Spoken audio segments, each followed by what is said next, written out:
നമ്മുടെ ഭൂമി ഒഴിവാക്കി കിട്ടുന്നതിന് വേണ്ടി അപേക്ഷ കൊടുത്ത് കാത്തിരിക്കുന്നവരുടെ എണ്ണം നിരവധിയാണ്.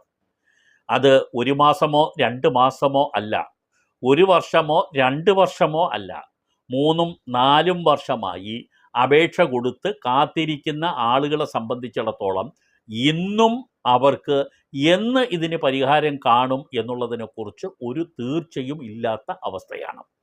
കേരളത്തിൽ ഉടനീളം കെട്ടിക്കിടക്കുന്നത് നിരവധി അപേക്ഷകളാണ്. ഇത് സംബന്ധിച്ച് നിരവധി റിപ്പോർട്ടുകൾ പുറത്തു വന്നിട്ടുണ്ട്. ആളുകൾ പല തരത്തിലും ഇതിനു വേണ്ടി ഒന്ന് വേഗം കൂട്ടി കിട്ടുന്നതിന് വേണ്ടി പല വഴികളിൽ കൂടിയും ശ്രമം നടത്തുന്നുണ്ട്.